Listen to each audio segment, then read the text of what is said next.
Hello everyone, welcome to A9 education. इससे पहले हमने जैन धर्म के नोट्स और जैन धर्म के MCQs with previous year questions complete कर लिया है और आज इस वीडियो में बुद्धिज्म कंप्लीट करते हैं और इसके बाद इसके जो एमसीक्यूज होंगे, प्रीवियस ईयर क्वेश्चंस होंगे, वो दूसरे वीडियो में हम कंप्लीट कर लेंगे। इस वीडियो के माध्यम से मैं बुद्धिज्म का ईच एंड एवरीथिंग एक पार्ट में आपसे शेयर करने वाली हूँ। इसके बाद ये एक स्टोरी की तरह आपके दिमाग में छप जाएगा और आप किसी भी एग्जाम में बुद्धिज्म या जैनिज्म से रिलेटेड क्वेश्चंस आते हैं तो आप इजीली सारे के सारे क्वेश्चन सॉल्व कर पाएंगे। स्लाइड बाय स्लाइड देखते हैं और हर एक पॉइंट मैंने नोट किया है। कोशिश की है कि मैं इस नोट्स को बहुत अच्छी तरीके से आपके सामने पेश कर पाऊँ।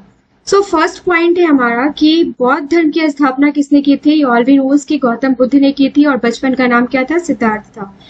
फिर बुद्ध का जन्म जो है ये कपिल वस्तु नेपाल के लुम्बिनी नामक ग्राम में शाक्य कुल में हुआ था, जो कि कब हुआ था, 563 ईस्वी पूर्व, 563 ईसा पूर्व। ओके, वैशाख पूर्णिमा को हुआ था। तो ये सारी चीजें आप नोट डाउन कर लीजिए, पूरा लाइन बाय लाइन नोट करने की जरूरत नहीं है, जो जो मेन पॉइंट्स है आप उसको नोट डाउन कर लीजिएगा।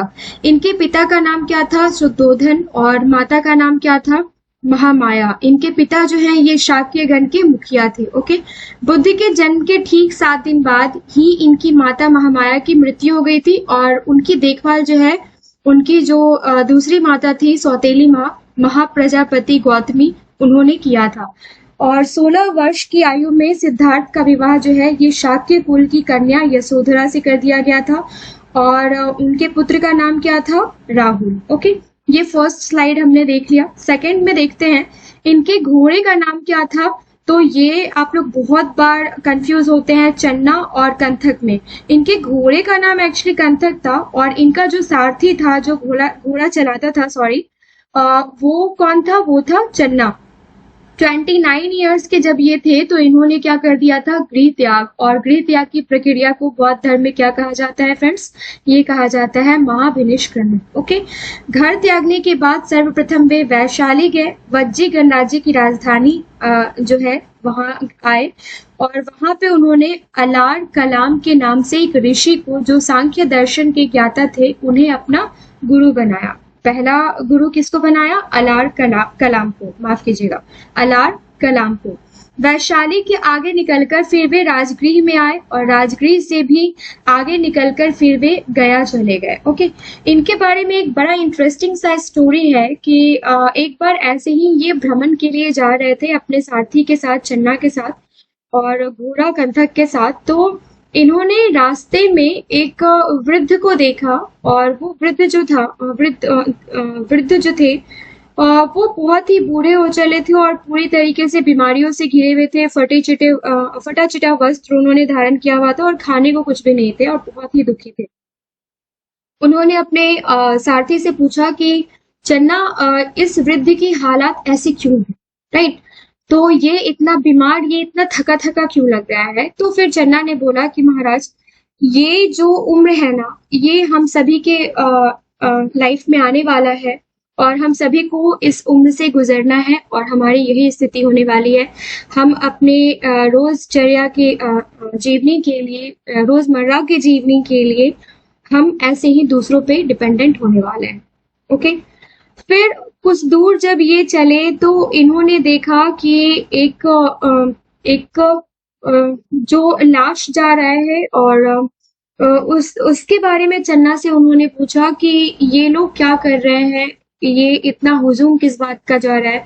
तो उन्होंने बताया कि जो इस पृथ्वी पर आया है, चन्ना ने बताया कि जो इस पृथ्वी पर आया है महाराज, उन सबको एक न एक दिन जाना ही है। ऐसा एक और केस हुआ जो मैं अभी मेरे दिमाग से आउट हो रहा है। ऐसा मिला के 3 केस इन्होंने देखा और इन तीनों केस के बाद इनका इस तरीके से दिमागी परिवर्तन हुआ कि इन्होंने गृह त्याग कर दिया। और आगे मैं और जैसे जैसे मुझे याद आता रहेगा फ्रेंड्स, मैं आपके साथ शेयर करूंगी। इस वीडियो में कोशिश यही है कि मैं पूरी की पूरी तरीके से आपको स्टोरी के रूप में कंप्लीट करवाऊं, क्योंकि हम लोग रट के तो जाते हैं, याद करके जाते हैं और चीजें भूल जाते हैं, स्टोरी नहीं भूलते हैं, राइट? अब देखिए कि उरुवेला बोधगया के जंगल में उन्हें 5 साधक मिले ये 5 साधक उनके साथ ही तपस्या करने लगे। कब? जब उन्होंने गृह त्याग कर दिया। इस क्रम में उन्होंने अन्न जल सब कुछ त्याग दिया। बिना अन्न जल किए वे वह 6 वर्ष की कठिन तपस्या के बाद गया में ही 35 वर्ष की आयु में वैशाख पूर्णिमा की रात निरंजना नदी, फाल्गु नदी के किनारे पीपल के वृक्ष के नीचे यानी सिद्धार्थ को ज्ञान प्राप्त होता है। मतलब सिद्धार्थ मतलब किसको? गौतम बुद्ध को। ये सिद्धार्थ को ज्ञान प्राप्त होता है, तभी वो गौतम बुद्ध कहलाए। ओके, बुद्ध कहलाने लगे। बुद्ध का मतलब होता है एक ज्ञान संपन्न व्यक्ति। ज्ञान प्राप्ति के बाद से ही बोध गया के रूप में जाना जाने लगा। ठीक है, बोध गया के रूप में जाना जाने लगा ये जगह। अब ज्ञान प्राप्ति की घटना को बौद्ध ग्रंथों में क्या कहा गया है? तो ये संबोधि कहा गया है। राइट, ये सारे के सारे टर्म्स नोट कर लीजिएगा। वैसे एक स्पेशल वीडियो में बनाऊंगी जिसमें जैन धर्म से रिलेटेड और बौद्ध धर्म से रिलेटेड सारे के सारे टर्म्स जो है वो हम नोट डाउन कर लेंगे। बुद्ध को तथागत के नाम से भी जाना जाता है और जिसका मतलब क्या होता है? सत्य है ज्ञान जिसका। बोध गया के आसपास के ही 2 बंजारे तपुस और मल्लिक को सर्वप्रथम अपना शिष्य बनाया। किसको? तपुस और मल्लिक। ये कौन थे? ये बंजारे थे। और उपदेश दिया इन दोनों को। भगवान बुद्ध को क्या कहा जाता है? लाइट ऑफ एशिया, एशिया का पुंज कहा जाता है। उरुबेला बोध गया को अब छोड़कर बुद्ध कहाँ चले गए? ऋषिपट्टनम सारनाथ आ गए। सारनाथ में ही उन्होंने अपना पहला उपदेश दिया था। ये याद रखिएगा, पहला उपदेश कहाँ दिया था? तो ये दिया था सारनाथ में, जिसे बौद्ध ग्रंथों में धर्म चक्र प्रवर्तन कहा जाता है। इन्होंने अपने उपदेश जनसाधारण की भाषा पाली में दिया। किस भाषा में दिया? तो पाली भाषा में दिया। ये सब नोट कर लीजिएगा। ये छोटे छोटे पॉइंट्स हैं, लेकिन एग्जाम्स में क्वेश्चंस प्रश्न यहीं से बनते हैं। इन्होंने अपने ज्यादातर उपदेश जो है ये मगध, कौशाम्बी, वैशाली, कौशल एवं अन्य राज्यों में दिए थे। महात्मा बुद्ध ने अपने सर्वाधिक उपदेश जो है ये श्रावस्ती, जो कि कौशल महाजनपद की राजधानी थी, यहीं पर दिए थे। ओके, यहाँ तक क्लियर है? कोई भी प्रॉब्लम अगर नजर आती है या फिर कुछ भी समझ में नहीं आता है तो प्लीज मुझे कमेंट सेक्शन में कमेंट करके बताइए। मैं इससे रिलेटेड एक कोई और वीडियो डालने की कोशिश करूंगी। इनके कुछ प्रमुख अनुयायी शासक कौन कौन से थे? बिंबिसार, अजातशत्रु, उदयन और प्रसेनजित। अब इनके टाइम में कौन कौन से शासक थे ये पूछा जा सकता है, तो इन चारों के नाम आप नोट डाउन कर लेंगे। महाबुद्ध अपने जीवन के अंतिम समय में मल्ल गणराज्य की राजधानी कुशीनारा पहुंचे, जहां पर 80 वर्ष की आयु में 483 483 ईस्वी पूर्व में इनकी मृत्यु हो गई। मृत्यु कब हुई? 483 ईस्वी पूर्व में हुई। और जन्म कभी हुआ था इनका? तो जन्म हुआ था इनका कभी 563 ईसा पूर्व में। घर कभी इन्होंने छोड़ा था? 29 वर्ष की आयु में। ओके, क्लियर है? अब यहाँ पे और मृत्यु कभी हुई थी? 80 वर्ष की आयु में। तो जिसे बौद्ध ग्रंथों में महापरिनिर्वाण कहा जाता है। मृत्यु को क्या कहा जाता है फ्रेंड्स? महापरिनिर्वाण। और गृह त्याग की घटना को क्या कहा जाता है? महाभिनिष्क्रमण। ओके, ये क्लियर है? नेक्स्ट देखते हैं कि मृत्यु के पश्चात बुद्ध के शरीर के अवशेष को 8 भागों में बांटकर उस पर 8 स्तूप का निर्माण कराया गया। उनके अनुयायी 2 तरह के थे। जैसे हमने जैन धर्म में पढ़ा था ना, दिगंबर और श्वेतांबर, उसी तरीके से यहाँ पे कौन कौन थे? यहाँ पे थे भिक्षुक और उपासक। भिक्षुक वे लोग कहलाए जो अपना पूरा घर बार त्याग कर सन्यासी के रूप में रहते हुए भगवान बुद्ध की जो शिक्षाएं थी उसके अनुसार जीवन व्यतीत करते थे। और उपासक वे लोग कहलाए जो गृहस्थ जीवन में रहते हुए भगवान बुद्ध के नियमों का पालन करते थे। ओके, महात्मा बुद्ध ने मध्यम मार्ग का उपदेश दिया। ना तो ज्यादा भूखे रहो, ना तो ज्यादा कठोर तप करो, और ना ही ज्यादा भोग विलास में लगे रहो। ओके, ये इनका जो था ये संदेश था।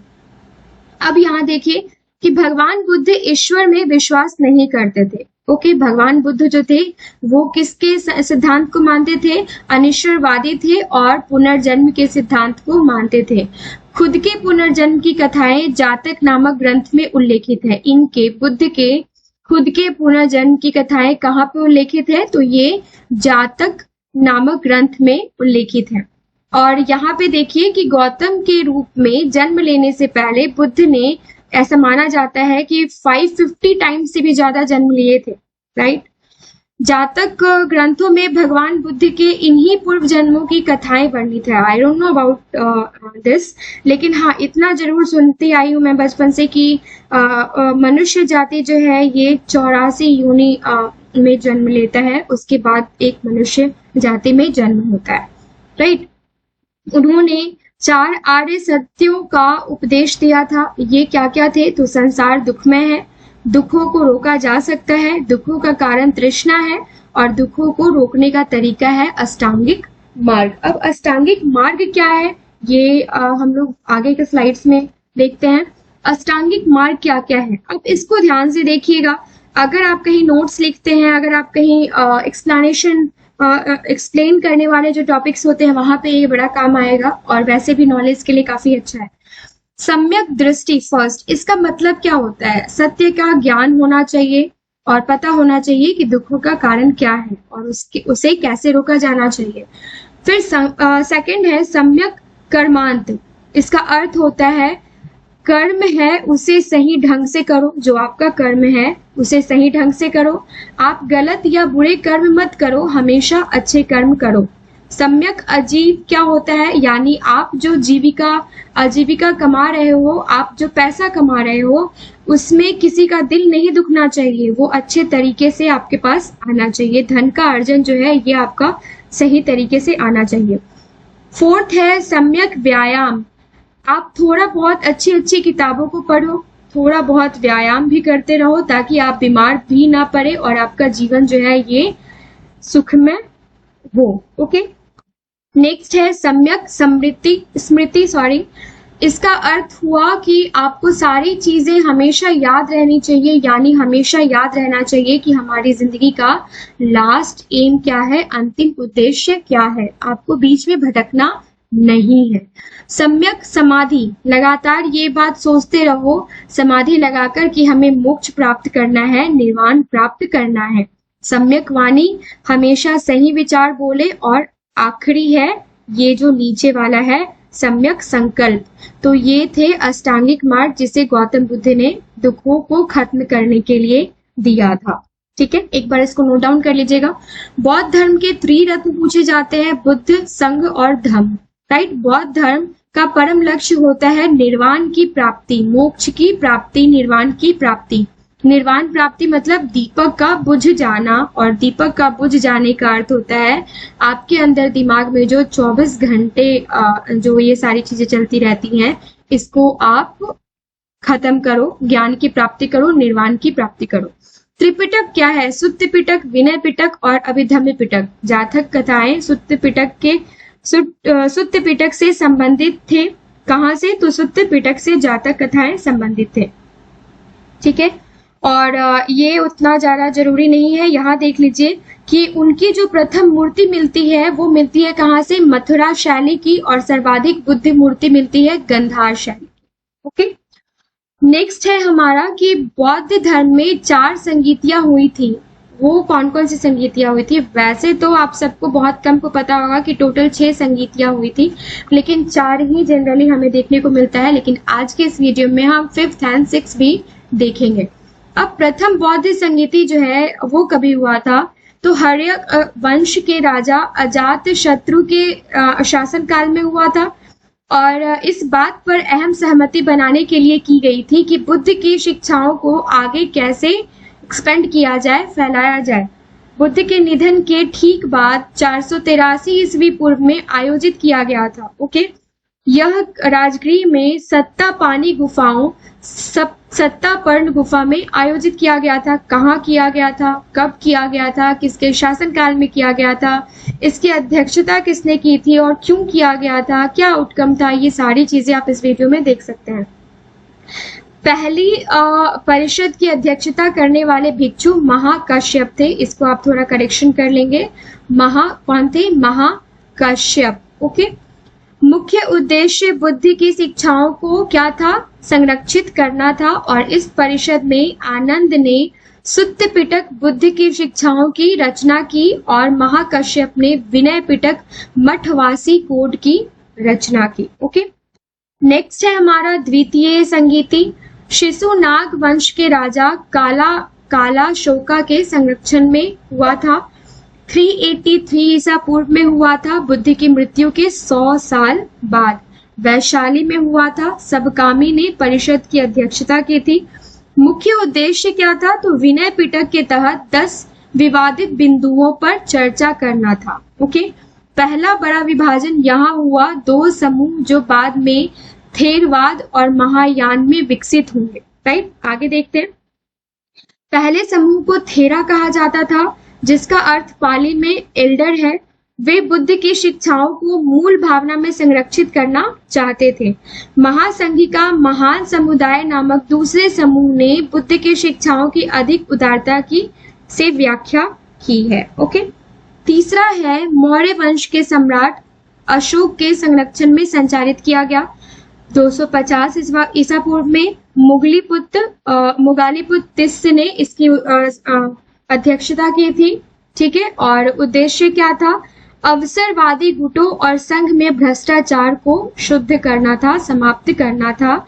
आधुनिक पाली त्रिपिटक को लगभग पूरा करने के लिए अभिधम्म पिटक की रचना यहाँ की गई थी।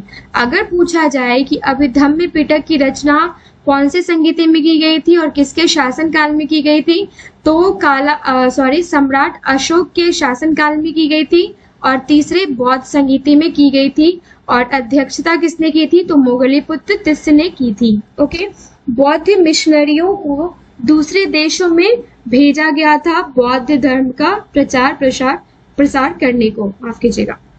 सम्राट अशोक द्वारा प्रचारित बौद्ध धर्म हीनयान था। कौन था? हीनयान था। ओके, चौथी बौद्ध संगीति हम देख लेते हैं। कुषाण वंश के राजा कनिष्क के संरक्षण में हुआ था 72 ईस्वी में, कश्मीर के कुंडल वन में, वसुमित्र और अश्वघोष की अध्यक्षता में। ओके, और सभी विचार विमर्श जो है ये संस्कृत में आयोजित किए गए थे। अभिधम्म ग्रंथों का प्राकृत से संस्कृत में अनुवाद किया गया था। किसमें? चौथे संगीति में। ओके, और ये आप देख लीजिए कि 2 संप्रदायों में हुआ था बौद्ध धर्म का विभाजन, महायान ग्रेटर वाहन और हीनयान लघु वाहन। ओके, महायान संप्रदाय कौन था? मूर्ति पूजा, अनुष्ठान, बोधिसत्व में विश्वास करता था। वे बुद्ध को भगवान मानते थे। हीनयान ने बुद्ध की मूल शिक्षाओं और प्रथाओं को जारी रखा। वे पाली में लिखे गए शास्त्रों का पालन करते हैं, जबकि महायान कौन? हीनयान। ओके, और महायान संस्कृत शास्त्र भी, जबकि महायान में संस्कृत शास्त्र भी शामिल है। ये महायान के बारे में ही कहा गया है। एक 5वीं और 6ठी जो बौद्ध संगीति है ये हम देख लेते हैं, और ये हुआ था बर्मा में। इसको ज्यादा प्रचलित ये नहीं है। इसकी अध्यक्षता जो है ये राजा मिंडल के शासनकाल के दौरान किया गया था। 1871 में बर्मा में मंडले में थेरवाद भिक्षुओं ने किया था, और ये काफी इम्पोर्टेंट होगा क्योंकि आपने शायद ही कहीं इसको देखा होगा। 2400 भिक्षुओं ने भाग लिया था, और जिसकी अध्यक्षता जो है ये 3 बुजुर्गों ने किया था। आदरणीय महाथेरा जगर भिवामसा, आदरणीय नरिंदा भिधज और आदरणीय महाथेरा सुमंगला सामी। ओके, ये नाम याद रख लीजिएगा। परिषद जो है ये 5 महीने तक चली थी और पूरे पाठ को संगमरमर के सिल्लियों में कैद किया गया था, जिनमें से ये 729 थे। ओके, सभी स्लैब को सुंदर लघु पिटक पगोड़ा में रखा गया था, और यह मंडले पहाड़ी की तलहटी में राजा मिंडल के कुथोड़ा पगोड़ा के मैदान में स्थित है। लास्ट है जो हुआ था यंगून, अभी जो पूर्व में यांगून, पूर्व में रंगून के काबाए में बुलाया गया था। राइट, और 83 इयर्स के बाद 5th बौद्ध संगीति के 83 इयर्स के बाद इसमें और इम्पोर्टेंट है कि तत्कालीन प्रधानमंत्री जो थे यूनू के नेतृत्व में किया गया था, बर्मा सरकार द्वारा प्रायोजित किया गया था। और महान गुफा भारत की 7 पन्नी गुफा की तरह एक कृत्रिम गुफा जहां पहली बौद्ध परिषद आयोजित की गई थी। पूरा होने पर परिषद की बैठक 17 मई 1954 को, पूरा कभी हुई थी? 17 मई 1954 को। ओके, तो ये इम्पोर्टेंट था। और नेक्स्ट है कि टोटल ये जो टोटल 8 जो है, आपने सुना होगा कि क्षिति गर्भ का क्या मतलब है, वज्रपाणी का क्या मतलब है, आकाश गर्भ का क्या मतलब है। तो ये सारी की सारी चीजें आज हम यहाँ पे देखने वाले हैं। तो ये जो टोटल 8 जो टोटल बोधिसत्व देखने वाले हैं, ये कौन कौन से हैं, काफी इंपॉर्टेंट है, नोट डाउन कर लीजिएगा 1 बाय 1। इसमें से सबसे पहला है वज्रपाणी। ये अगर मतलब सीक्वेंस वाइज नहीं हो तो उसके लिए मैं माफी चाहूंगी, लेकिन टोटल 8 का 8 इसमें है। वज्रपाणी का मतलब क्या है? शक्ति और महान ऊर्जा का बोधिसत्व। उन्होंने आमतौर पर एक योद्धा मुद्रा में खड़े होने और आग से घिरे होने के रूप में चित्रित किया जाता है उनको, जो परिवर्तन की शक्ति का प्रतिनिधित्व करता है। वज्रपाणी को उग्र मुद्रा और उग्र चेहरे के साथ लौ में पुष्पांजलि दी जाती है और वज्रपाणी नीले रंग का होता है और इसे बिजली का बोल्ट वज्र पकड़े हुए देखा जा सकता है। सेकंड है क्षिति गर्भ। क्षिति गर्भ जो है ये बुद्ध की मृत्यु और मैत्रेय भविष्य के बुद्ध की आयु के बीच सभी प्राणियों की आत्माओं को बचाने के लिए जाना जाता है, जिसमें उन बच्चों की आत्माएं भी शामिल है जो युवा मर गए हैं और नरक में हैं। अब आगे देखिए, थोड़ा इंटरेस्टिंग है ये टॉपिक। क्षिति गर्भ धारण साधारण साधु के कपड़े पहनता है और नरक के द्वार खोलने के लिए एक हाथ में एक कर्मचारी रखता है और दूसरे हाथ में वह एक गहना जिसको सिटा मनी रखा कहते हैं वो रखता है। जिसमें ये सिटा मनी क्यों रखता है? जिसमें इसको अंधेरे को रोशन करने और इच्छाओं को पूरा करने की ताकत होती है, जिनको वो रखता है।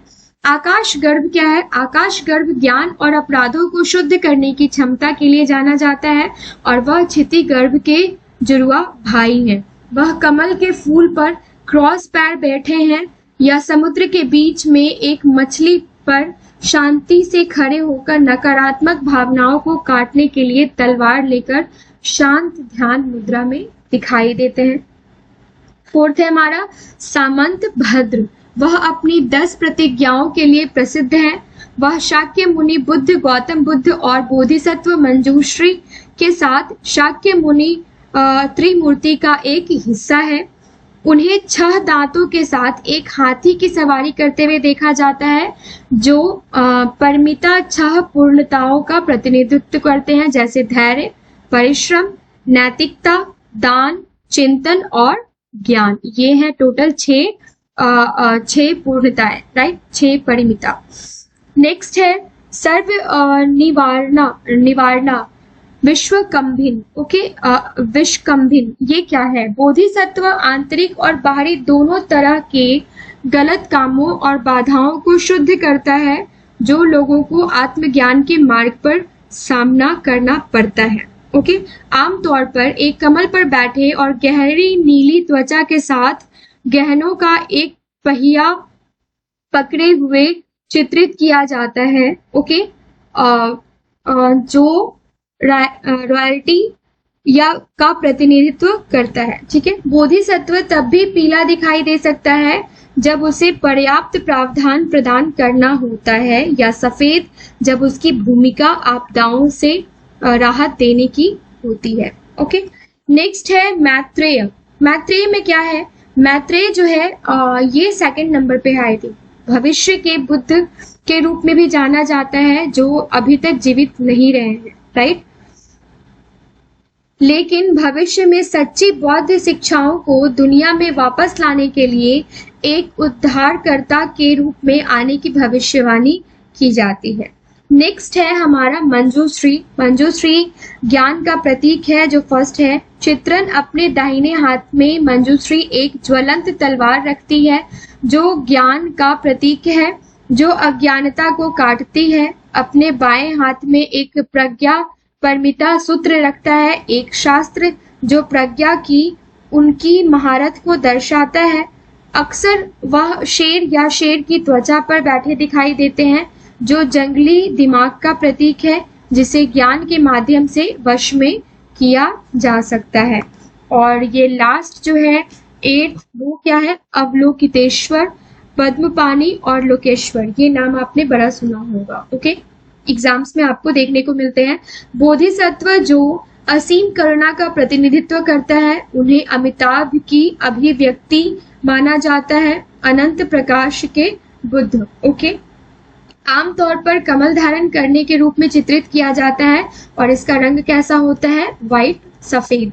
तो ये टोटल जो जो इम्पोर्टेंट पॉइंट्स थे ये सारे के सारे हमने देख लिए हैं, सारी की सारी संगीतियां देख ली है। 8 बोधिसत्व जो है वो देख लिया है, कितने भागों में इनके शरीर को बांटा गया ये देख लिया है, और जो भी इम्पोर्टेंट पॉइंट्स हो सकते हैं वो सब कुछ हमने इसमें डाला है। कुछ जो टर्म्स हैं जो बुद्धिज्म एंड जैनिज्म में ये में यूज किए जाते हैं, एक्चुअली मैंने इसका एक सेपरेट वीडियो बनाना चाहा है, इसके लिए मैंने इसमें कहीं भी ऐड नहीं किया है, तो इसके लिए एक सेपरेट वीडियो मैं लेकर आऊंगी। और फिलहाल तो इस वीडियो के बाद इसका ऑब्जेक्टिव क्वेश्चंस आपको मिल जाएगा, और डिस्क्रिप्शन में आपको जैन धर्म से रिलेटेड जो वीडियो हमने बनाया है, काफी अच्छे से सारी चीजें कवर करी है उसमें, वो वीडियो का लिंक भी आपको डिस्क्रिप्शन बॉक्स में मिल जाएगा, और ऑब्जेक्टिव क्वेश्चंस के भी। तो मुझे कमेंट सेक्शन में कमेंट करके जरूर बताइए कि मेरी ये मेहनत आपको कैसे लगी। कोई भी कमी नजर आती है तो प्लीज मुझे कमेंट सेक्शन में कमेंट करके बताइए, और आप इस वीडियो को किसी भी प्लेटफॉर्म पे शेयर कर सकते हैं। मिलते हैं नेक्स्ट वीडियो में।